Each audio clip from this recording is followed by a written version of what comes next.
Hello అండి. Welcome to my channel. ఈరోజు మన ఛానల్‌లో ఇంట్లో ఘీ ఎలా తయారు చేసుకోవాలో చూద్దామా? నేనిది 1 వీక్ మీగడతో చేసిన ఘీ అండి. ఈ జార్ వచ్చేసి half litre juice jar. Almost jar fill అయింది. కొంచెం తక్కువ జార్ అంతా ఫిల్ అయిపోయింది ఘీ. అంటే మనకి 1 వీక్ మీగడతోని ఆల్మోస్ట్ హాఫ్ కేజీ ఘీ వచ్చిందండి. అంటే మనకి 500 రూపీస్. ఇప్పుడు మనకి ఘీ బయట 1000 రూపీస్ కేజీ ఉంది కదా, 500 రూపీస్ ఘీ అది.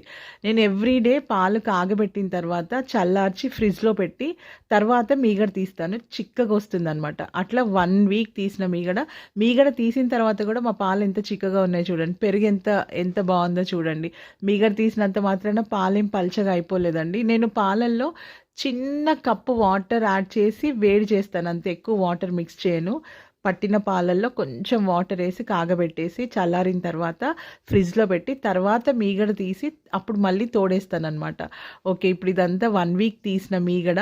దీన్ని మనం ఇప్పుడు 3 పార్ట్స్గా చేసుకొని జార్లో వేసేసి గ్రైండ్ చేసుకుందాం. అంటే మనం కవ్వంతో కూడా చేయొచ్చు, కాకపోతే కొంచెం పని ఈజీ అవ్వాలని నేను మిక్సీ చేస్తున్నాను. చూడండి, అది మిక్సీ పట్టిన తర్వాత వాటర్ అంతా కొంచెం చల్ల నీళ్ళు వేసుకొని గ్రైండ్ చేసుకోవాలండి. వాటర్ అంతా సపరేట్ అయిపోయి వెన్న ఎంత చక్కగా వచ్చింది చూడండి. మంచిగా వెన్న వచ్చింది. దాన్నంతా వాటర్ అంతా తీసేసి వెన్నను గట్టిగా పిండేసి వేరే గిన్నెలో పెట్టుకోవాలి. అట్లా నేను 3 టైమ్స్ మిక్సీ పట్టాను. ఇంత వెన్న వచ్చిందండి.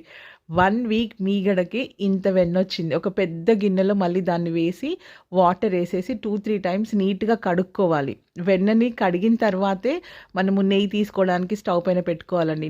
ఎందుకంటే మనము 1 వీక్ నుంచి మీగడ తీసి పెడుతున్నాం కదా, కొంచెం బ్యాడ్ స్మెల్ కానీ లేదంటే కొంచెం అట్టంతా కలర్ మారడం కానీ అట్లా జరుగుతుంది. కాబట్టి కడగడం వల్ల దానికి ఉన్న ఏది ఉన్నా కూడా పోతుందన్నమాట, నీట్గా అవుతుంది వెన్నంతా. ఓకే, చల్ల నీళ్ళతో కడగాలి. ఎందుకంటే చల్ల నీళ్ళు వెన్నని గట్టిపరుస్తాయి. మనం కొంచెం వేడిగా ఉన్న నీళ్ళు వేసామనుకోండి, అది మళ్ళీ కరిగిపోతుంది. కాబట్టి ఫ్రిడ్జ్లో వాటర్తోనే కడగాలి. ఓకే, ఇప్పుడు చూడండి, వెన్నని బాయిల్ చేసేసుకున్న చక్కగా ఘీ రెడీ అయిపోయిందండి.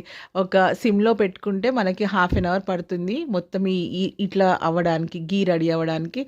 ఆహా, అయిపోయిందండి ఘీ. ఎంత కమ్మటి స్మెల్ వస్తుందంటే, ఈ లాస్ట్లో మాడిపోయింది ఉంది కదా, అది తింటే చాలా టేస్టీగా ఉంటుంది. ఎప్పుడైనా ట్రై చేశారా మీరు? ట్రై చేయండి, చాలా బాగుంటుంది.